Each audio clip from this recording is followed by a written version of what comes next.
Well, good morning. Welcome to the neighborhood this morning. I'm Donna and you're watching Much Ado About Something. Well, it's a beautiful day. It's the 4th of July and we're celebrating our independence and our forming of our country today.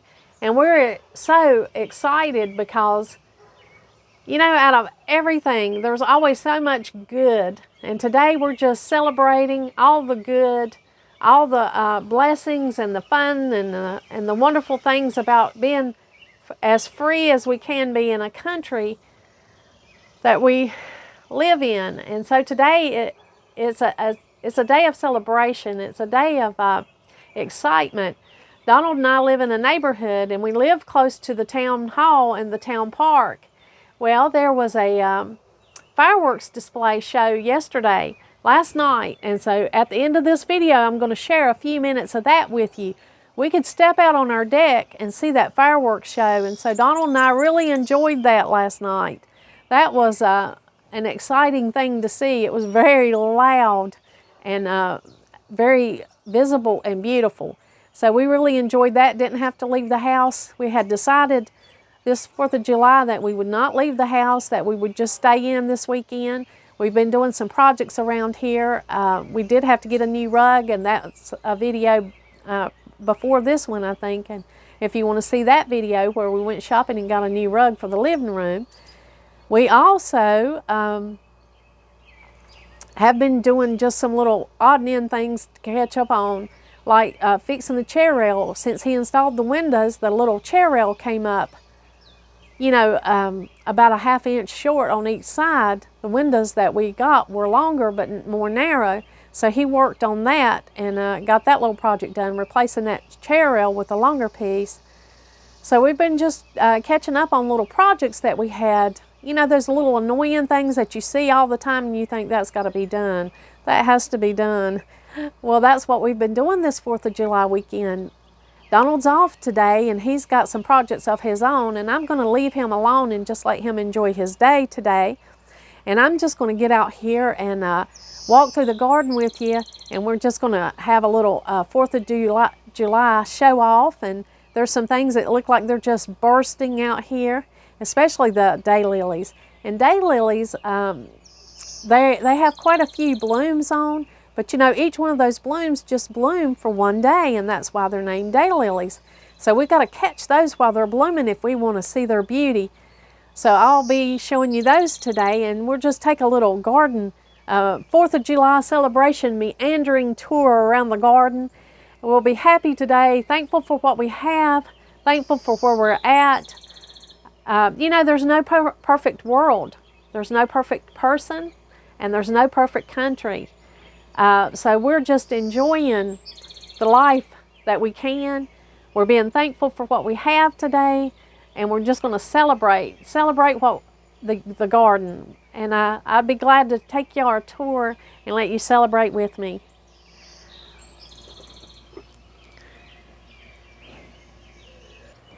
Of course, I have the 4th of July decorations up, and I call them my summer decorations, and we'll probably leave these up until the end of August.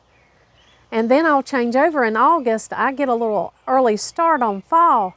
So in fall, I'll be redoing the porch. In August, I'll be redoing the porch for fall. But until then, these decorations that are here today, that we did in the summer porch makeover, or decorate the porch with me for summer, these right here will stay up until the end of August. Now here's my imperfect garden. I've got bugs that are munching on my flowers here in this pot, on my little sweet potato vines. And I've got a little rabbit in here that's really enjoying this sweet potato vine. But I'm enjoying the beautiful foliage that I have here. I'm enjoying the flowers and just sharing it with nature, I guess.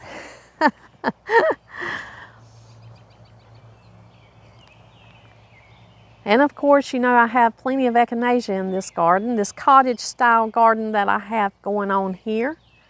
I have plenty of echinacea because that's a herb that I think is beautiful and useful. I have harvested some of that echinacea already. I have it drying, drying and ready to mix together to make some teas.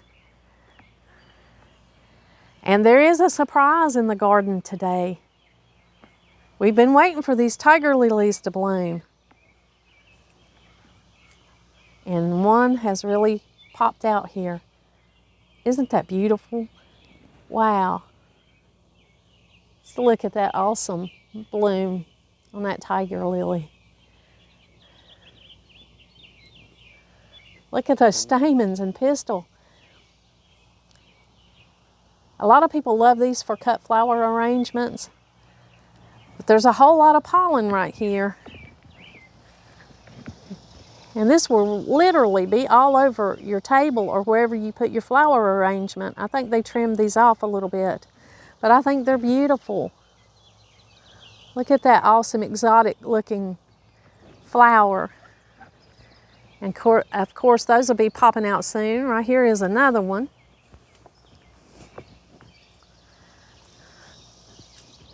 That's a flower I enjoy. I just think it's beautiful.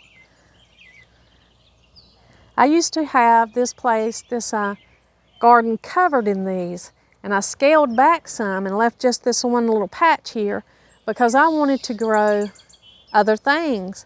I wanted to have a cottage style garden and, you know, have a lot of beautiful things close to each other. Right here you can see my beetle dilemma. That's part of gardening, isn't it? I've got to get rid of these things. I've been picking them off and putting them in a jar, and I sprayed with neem oil. And I got some of them off, but it seems like I still have plenty. I want these Japanese beetles gone, but not these bees. So that's my dilemma. I don't want to get rid of the pollinators. You can see the pollinators all over these other flowers. I don't want to harm these bees.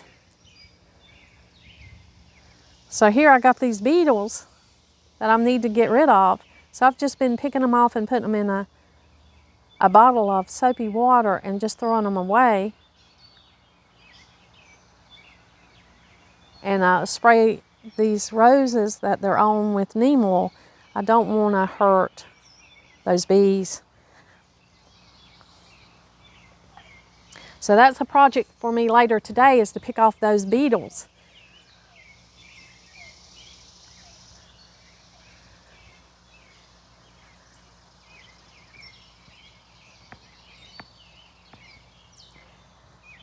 And I am still enjoying these daylilies.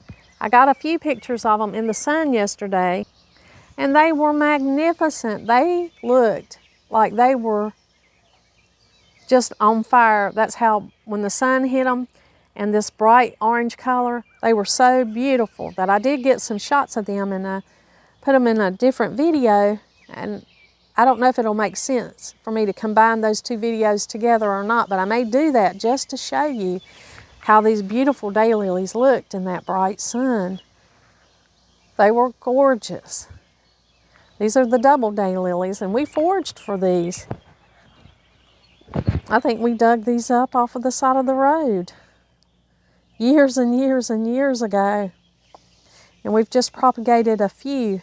They're prolific growers. They grow on creek banks and things like that. So once you get a little start of them, you'll have all that you need of them.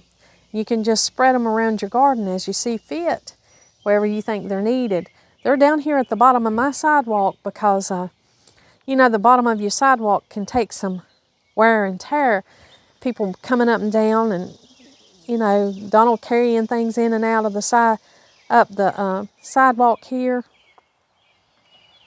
So I planted these here because I thought they would be hardy enough to withstand all the activity that goes on down here at the bottom of this sidewalk. They're jutted out of these rocks. They look a little dry. They somehow got a little dry here when this heat was real strong. So, you know, next year maybe I can do a better job of keeping these watered. This is another pleurisy root that Donald loves that he put right here. And it's it hasn't bloomed yet. It's yet to bloom, so I'm excited to see that. That's also called milkweed. You saw it in other parts of our garden. That's a plant that we foraged and that we love. We've got this angel trumpets coming up here. Of course, it's not time for these angel trumpets to bloom yet. But if you look through my videos, I have a video where I share these blooming, and those blooms are awesome. These plants are poisonous, so I'm always careful about Madeline and the children being around these, my grandchildren. But they are, the Japanese beetles are, they love to eat these too. Here they are. Tons of beetles. But I sprayed the neem oil on them when I sprayed that other rose bush, and so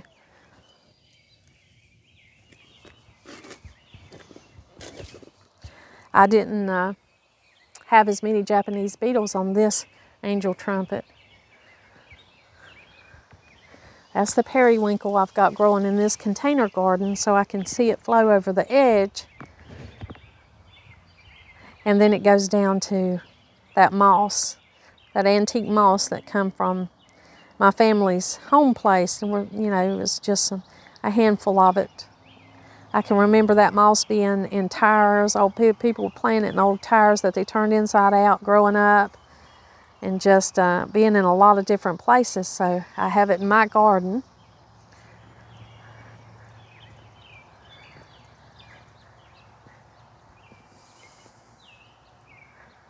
Got to spray that knockout rose again. Got a lot of beetles just chomping on it.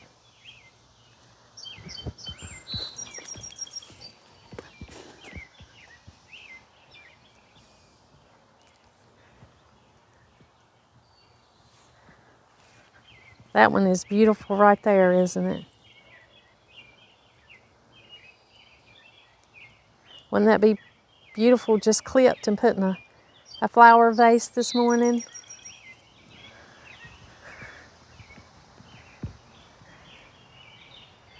I like to come out and show you in the mornings. There's a lot of activity in the mornings. There's a lot of birds singing, a lot of pollinators on the flowers. So I like to do a morning walkthrough with you so you can see everything. We had a good soaking rain, and that really, really helped the garden.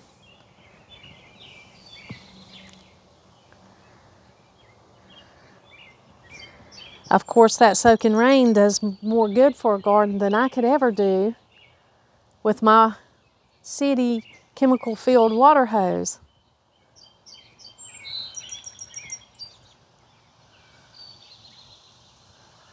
Got some little bees all over that. Look at the pollen on this little bee's legs. It's just loaded down.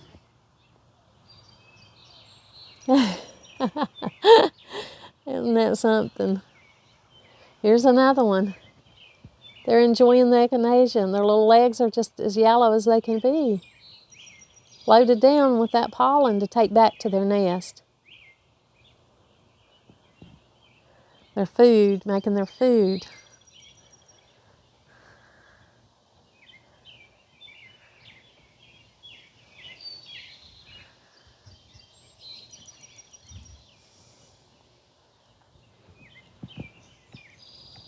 Well, we have a little zinnia, one of the little orange zinnias from last year, blooming. I really wanted to put more zinnias in this garden this year. I have a few here. Maybe they'll grow up to be beautiful. This is just one that came back from last year on its own.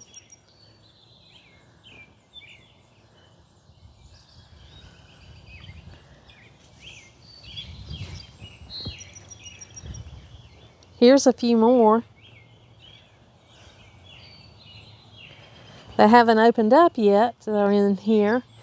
So I'll have a few zinnias, but I really wanted to fill this garden full of zinnias. It didn't turn out that way this year. I had a lot of different things going on. You know, we started the new vegetable garden, and we did the no dig, no till method. So that was, more added work, that we're trying to fit into our schedule. This is thyme blooming. And so it took a little bit of the gardening time away, and then there was just other things that we were not able to do some of the things that we wanted to do, but we got more things done in other areas. And I think that's just how it is. You have to divide out the workload, and we did that this year. That's some more beautiful little daylilies blooming right here beside the porch.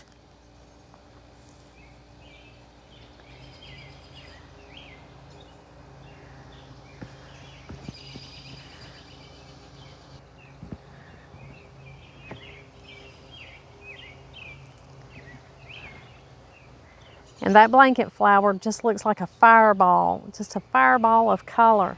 It's beautiful.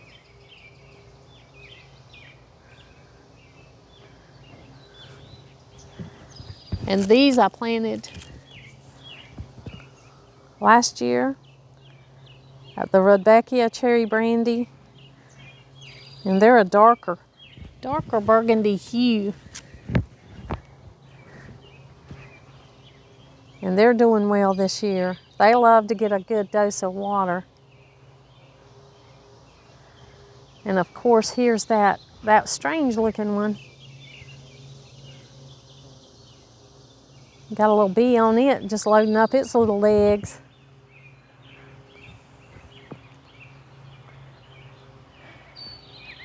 It's still early. The passion flower hasn't opened up like it did yesterday.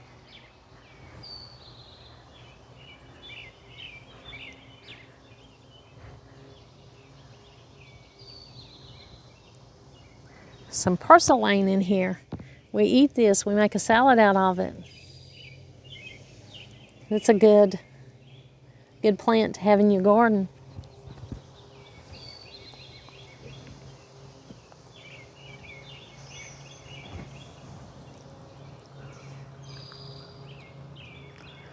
And coming on around the side garden are those daylilies.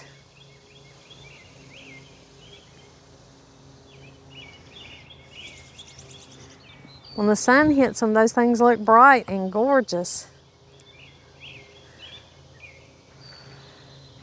There's a little bird bath tucked in here.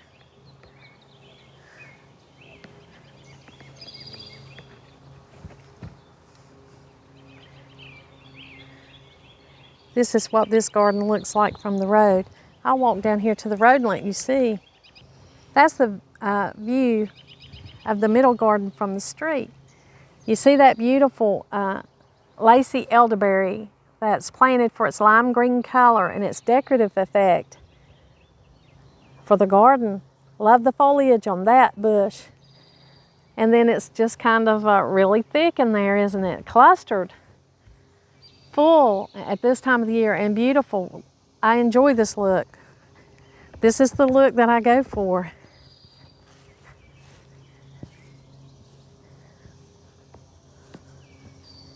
I love the full, rich closeness of plants.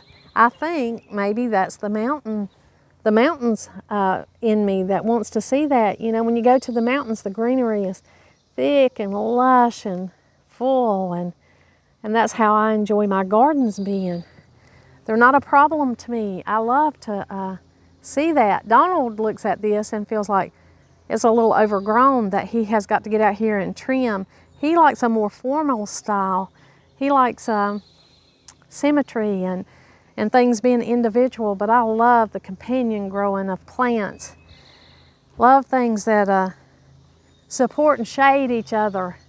That's what makes a beautiful garden to me. And so that's the way this garden is.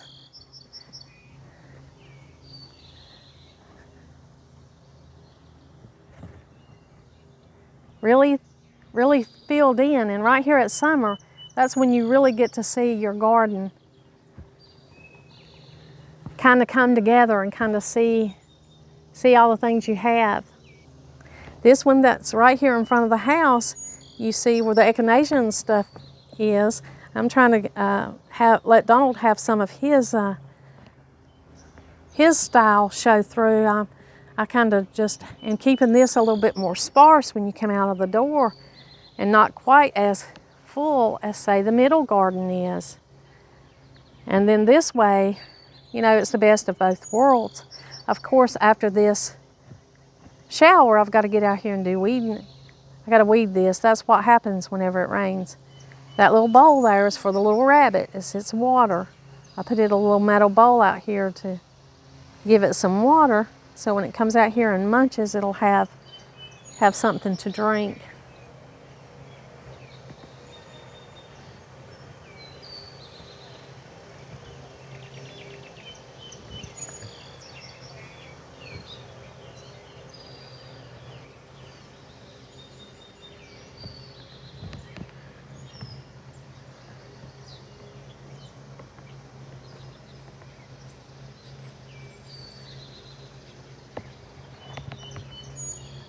The roses are finished for the year. I've got to get out here and just try to trim back some of this, you know, these dried stuff on here and prune them back a little bit.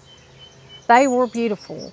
I tell you, I really enjoyed the roses this year. They were awesome. One of the best years we've had in a long time for roses. Even though we fought black spot, the blooms on those roses were awesome. And my plan to keep down the black spot for next year is to make sure I clean away all the debris off of these and carry it away, and to spray the spray for black spot as soon as I possibly can to keep it from spreading. I think I'm going to get a grip on that and be able to do away with that. And the beautiful clematis, it just has its little blossom spiral puffs there where its season is over. There's chocolate mint here in this garden, and there's some thyme. I'm going to come out and harvest a little bit of this thyme and dry that herb. And of course, here's the beautiful daylilies. Well, that's the garden today on the 4th of July. Enjoy your day, celebrate all the good things that you can. Enjoy your 4th of July. I hope you got the day off, but if you didn't, I hope you enjoyed your day. I'm going to share with you a few minutes of the fireworks that we saw from our back deck. Thank you for joining me today, and like always, until next time.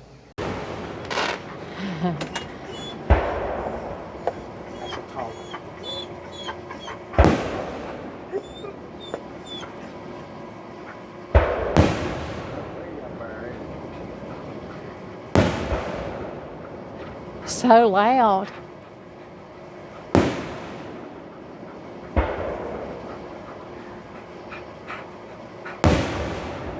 Oh, that's beautiful.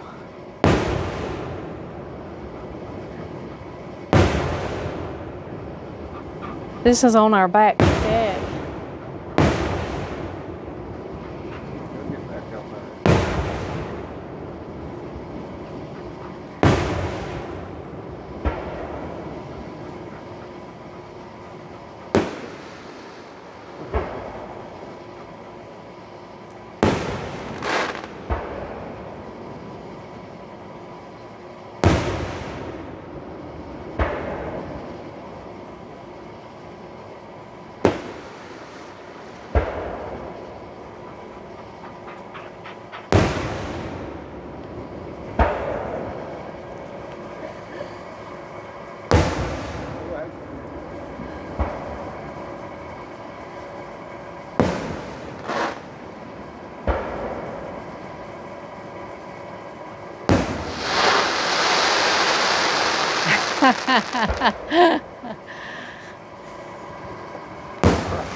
You getting it, honey?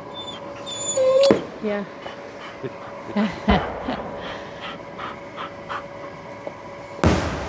Wow.